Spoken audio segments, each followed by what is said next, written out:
സാറേ, വെള്ളാപ്പള്ളിയുടെ ഒരു പ്രസ്ഥാനം വന്നിട്ടുണ്ട്. അത് പി സി ജോർജുമായി ബന്ധപ്പെട്ടാണ്. പി സി ജോർജ് പീസ് പോയ ബൾബാണെന്നും അതോടൊപ്പം തന്നെ ആർക്കും വേണ്ടാത്ത ആളെന്നുമാണ് പറഞ്ഞിരിക്കുന്നത്. പക്ഷേ പി സി ജോർജും പി സി ജോർജിൻ്റെ മകനും ഇപ്പോൾ പ്രധാനപ്പെട്ട ചുമതലയിലേക്ക് വരികയാണ്. അങ്ങനെ വേണ്ടാത്ത ആളാണോ പി സി ജോർജ്? പിന്നെ വെള്ളാപ്പള്ളി പി സി ജോർജിനൊക്കെ മുമ്പേ അങ്ങനെ ആണെന്നുണ്ടെങ്കിൽ അതിന് മുമ്പേ ഫീസായ ബൾബല്ലേ വെള്ളാപ്പള്ളി. ഈ വെള്ളാപ്പള്ളിക്കാണെങ്കിൽ സ്ഥിരതയുണ്ടോ? രാവിലെ പറയുന്നതല്ല ഉച്ചയ്ക്ക് പറയുന്നത്, ഉച്ചയ്ക്ക് പറയുന്നതല്ല വൈകുന്നേരം പറയുന്നത്. പി സിയുടെ പി സി അല്ല, വെള്ളാപ്പള്ളിയുടെ നിലപാടിനോടൊന്നും അതൊരു സ്ഥായിയായിട്ട് നിൽക്കുന്നതല്ല. ആർക്കും അതിനകത്ത് വലിയൊരു വിശ്വാസ്യതയും ഇല്ല എന്നുള്ളതാണ്.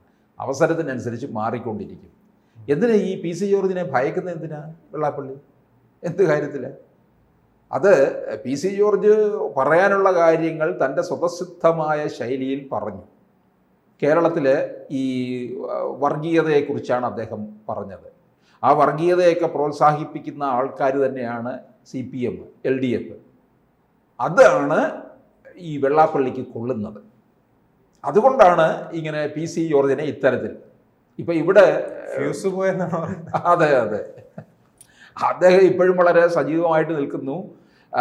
എനിക്ക് തോന്നുന്നു ചിലപ്പോൾ ഈ ഫ്യൂസ് അടിച്ചു പോയെന്ന് പറഞ്ഞത് ഈ അനാവശ്യമായി എന്ന് അദ്ദേഹം വിവാദങ്ങളിൽ പെടുകയാണല്ലോ. അതെ.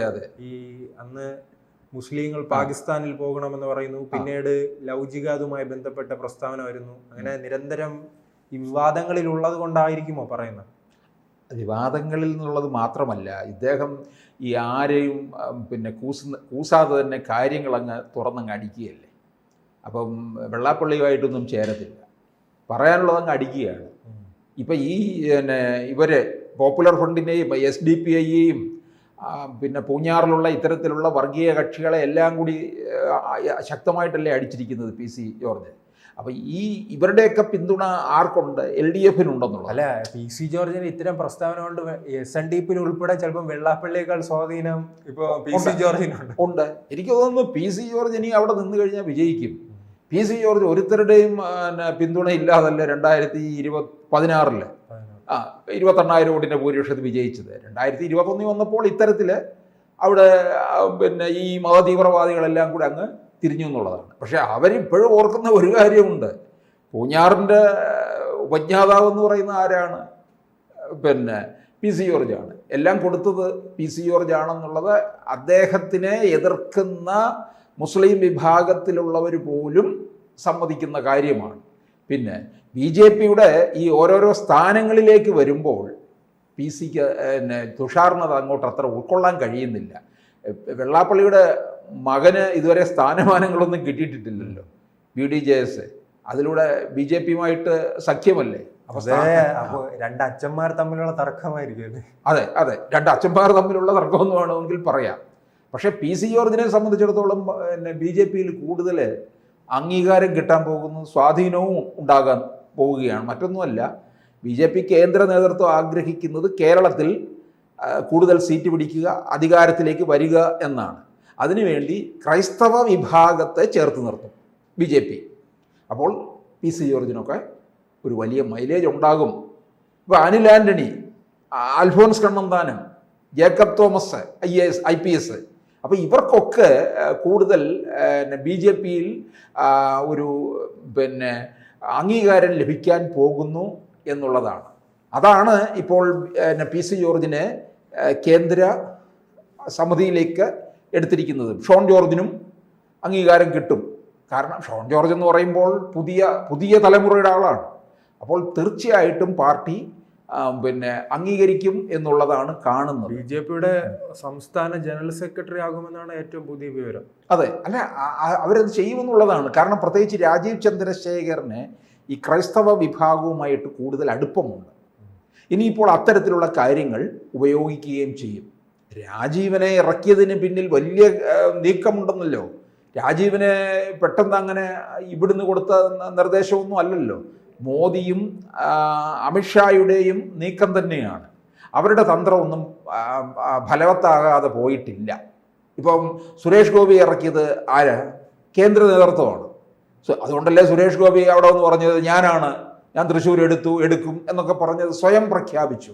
അത് ഇവിടുത്തെ BJP ഘടകത്തിന് ഇഷ്ടപ്പെട്ടില്ല. കാരണം അതിൻ്റെ ഒരു പ്രോട്ടോകോൾ അനുസരിച്ച് പോകണം എന്നുള്ള രീതിയിൽ മാറി നിന്നു എന്നുള്ളതാണ്. അതുകൊണ്ടാണ് അവർ എതിർപ്പ് പ്രകടിപ്പിച്ചത്.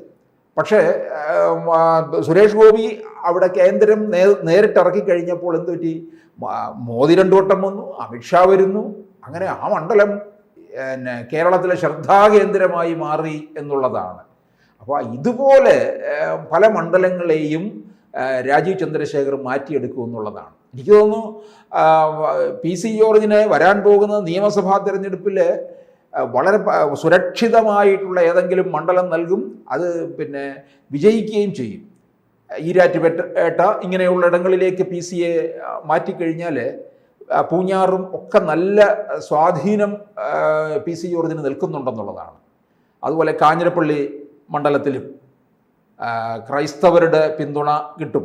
അതുപോലെ ഹൈന്ദവരുടെ വോട്ടും PC ജോർജിന് നേടിയെടുക്കാൻ കഴിയും. ഇത്തരത്തിലുള്ള ഈ SDPI, പിന്നെ ജമാഅത്തെ ഇസ്ലാമി, ഇവരുടെ ഭാഗത്ത് നിന്നായിരിക്കും PC-ക്ക് എതിർപ്പ് നേരിടേണ്ടി വരികയെന്നുള്ളതാണ്. അപ്പോൾ കേന്ദ്രം ഇവരെ ഇങ്ങനെയുള്ളവരെ ചേർത്ത് നിർത്തുന്ന ഒരു രീതിയിലേക്കാണ് പോകുന്നത്. അപ്പം ഇവർക്ക് പ്രത്യേകിച്ച് ജോർജ് കുര്യനും ഒക്കെ ഇതിനകത്ത് വേണ്ട തരത്തിൽ കാര്യങ്ങൾ മുമ്പോട്ട് ചലിപ്പിക്കുകയും ചെയ്യും, ഈ ക്രൈസ്തവ വിഭാഗത്തെ മുമ്പോട്ട് കൊണ്ടുപോകുന്നതിന് വേണ്ടിയിട്ട്.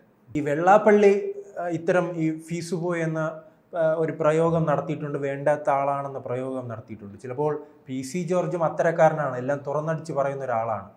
അങ്ങനെ ഈ 2 പ്രധാന നേതാക്കൾ തമ്മിലുള്ള തർക്കം BJPക്ക് തലവേദനയാകുമോ? കാരണം ഇപ്പോൾ BJP ഏറ്റവും കൂടുതൽ വളർന്നു കയറാൻ ശ്രമിക്കുന്ന ഒരു സമുദായമാണ് SNDP.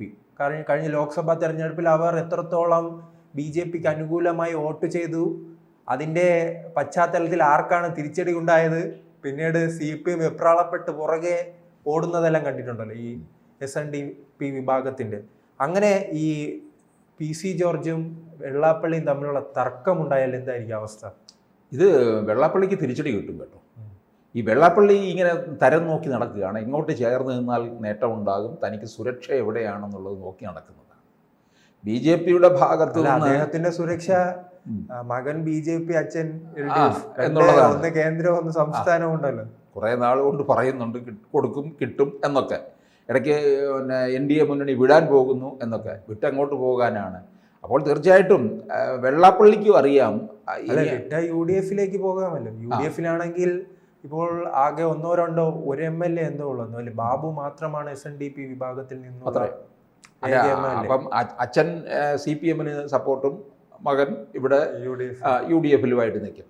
പക്ഷേ ഇത് വെള്ളാപ്പള്ളിക്ക് അതൊരു തിരിച്ചടി കിട്ടുമെന്നുള്ളത് ഉറപ്പായിട്ടുള്ള കാര്യമാണ്. കാരണം PC ജോർജ് ഇതിന് തക്കതായ മറുപടിയും കൊടുക്കും. PC ജോർജിന് ഈ പറഞ്ഞതുപോലെ ലൈസൻസ് ഇല്ല, പറയാനുള്ളത് അങ്ങ് അടിച്ച് വിടുമെന്നുള്ളതാണ്. പക്ഷേ PC ജോർജിന് BJP-യിൽ വലിയ സ്ഥാനത്തേക്ക് പോകുമ്പോൾ വെള്ളാപ്പള്ളി മകനിലൂടെ ചില കാര്യസിദ്ധിക്ക് വേണ്ടിയിട്ടാണ് അതിൽ ഇങ്ങനെ ചേർന്ന് നിൽക്കുന്നത്. എന്തായാലും ഒരു BJP നേതൃത്വത്തിന്റെ ഭാഗത്തു നിന്ന് ഒരു ഇടപെടൽ ഉണ്ടാകുമല്ലേ ഇവർ തമ്മിലുള്ള ഒരു തർക്കമുണ്ടായാൽ? അല്ല, വെള്ളാപ്പള്ളിയോട് ഇടപെടാൻ എന്ത് കഴിയാൻ? വെള്ളാപ്പള്ളി അങ്ങനെ നേരിട്ട് പാർട്ടിയുമായിട്ട് ബന്ധമില്ലല്ലോ, തുഷാറിനല്ലേ ഉള്ളത്. പക്ഷേ PC ജോർജിനെ സംബന്ധിച്ച് ഇനി അവിടെ നിയന്ത്രിക്കേണ്ട കാര്യമൊന്നുമില്ല. PC ജോർജ് ഒന്നും അങ്ങോട്ട് പറഞ്ഞ കാര്യങ്ങളല്ലല്ലോ, ഇതൊക്കെ വെള്ളാപ്പള്ളിയുടെ കാര്യങ്ങളല്ലേ. അപ്പോൾ വെള്ളാപ്പള്ളിക്ക് എന്തിനാ ഈ PC ജോർജിന് എന്തെങ്കിലും സ്ഥാനമാനം കിട്ടിയാൽ തന്നെ അതിനകത്ത് എന്തിനാ ഈ ആദ്യ പൂണ്ട് നടക്കുന്നത്? അതിൻ്റെ ആവശ്യം ഇല്ല എന്നുള്ളതാണ്. അപ്പോൾ PC-യെ സംബന്ധിച്ചിടത്തോളം PC-യെ BJP ഒരു മുൻനിരയിലേക്ക് തന്നെ കൊണ്ടുവരും. അത് ന്യൂനപക്ഷത്തിൻ്റെ ആളായിട്ട് തന്നെ കണ്ട് കൂടുതൽ വോട്ടാക്കാനുള്ള ശ്രമവും നടത്തും.